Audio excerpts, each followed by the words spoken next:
The engine can be split up into four main areas: compressor, combustor, the turbine, and the exhaust. The compressor has two jobs. It sucks and squeezes, drawing air in from outside, and also compressing the air.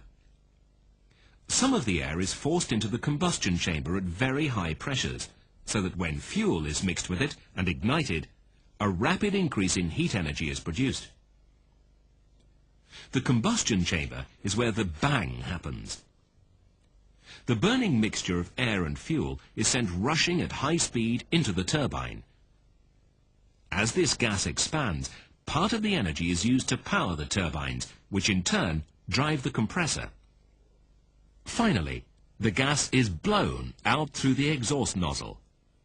It has lost some of its energy through the turbine, but has enough left over to accelerate through the nozzle, providing a fast-moving propelling jet stream out of the back of the engine, and therefore, by reaction, creating an equal and opposite forward thrust. This is the whole point of the operation, taking air in at normal speed and forcing it out at a higher speed, backwards, thus sending the engine forwards. It may sound absurd, but it really is very simple.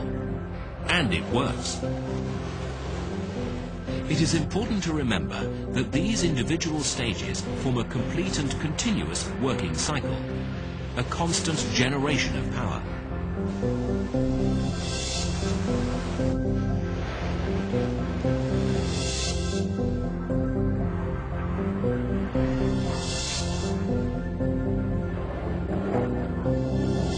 And here are both the advantages and disadvantages of the way in which a jet engine works.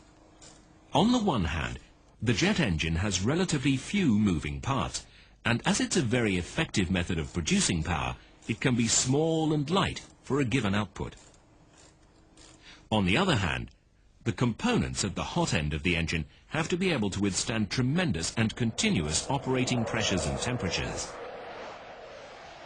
All the sections of the engine are designed to make the flow of air through the engine as efficient as possible.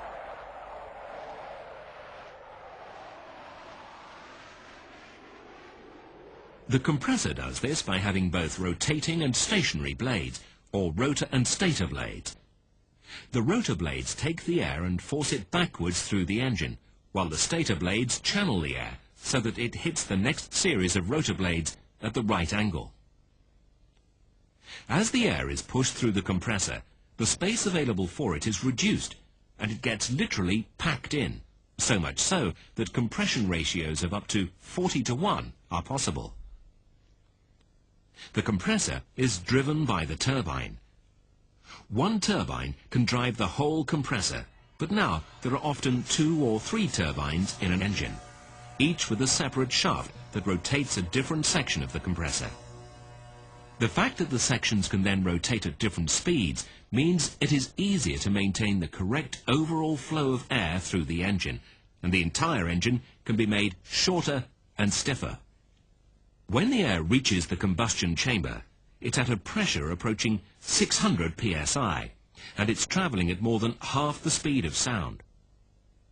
Fuel is difficult to burn under these conditions, so a combustion chamber provides the correct environment, an area of more slowly moving and swirling air that is sprayed with fuel.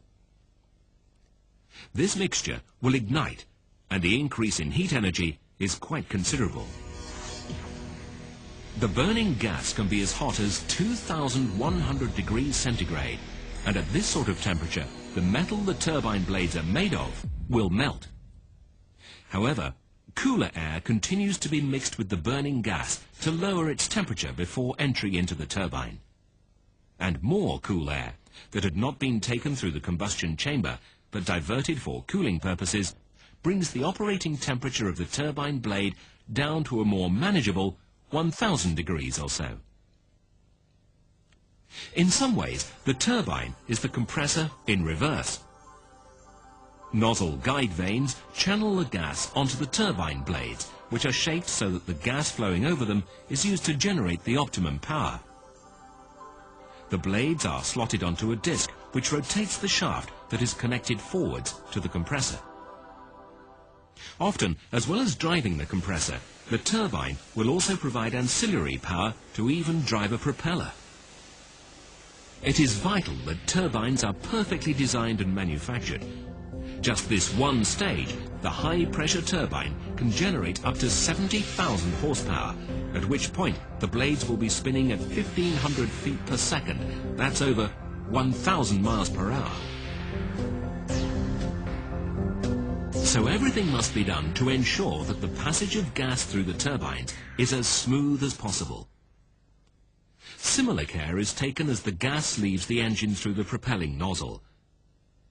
It is these exhaust gases that provide the thrust to power the engine, so essential that they are propelled from the engine at exactly the right speed required by the aircraft. This is largely determined by the size and shape of the propelling nozzle that can give a kick to the gases as they leave the engine.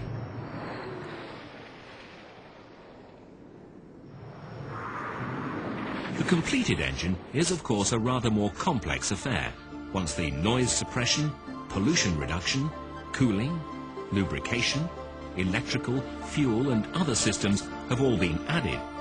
But the 4 sections of the working cycle remain unaltered. Soon after the invention of the jet engine, it was decided that brute force alone wasn't enough, and designers started to look for ways to develop this newfound source of power.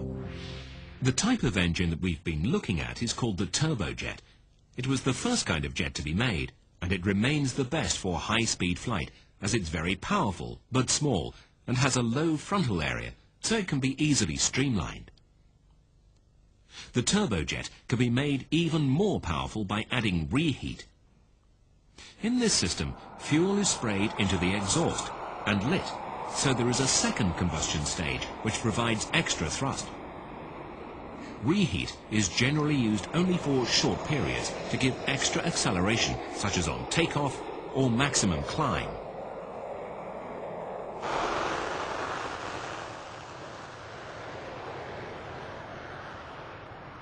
On landing, however, deceleration is wanted, and then thrust reversers are used.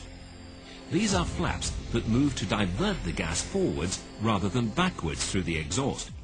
This has the effect of slowing the aircraft down, as the jet reaction tries to propel the engine in the opposite direction to the airflow.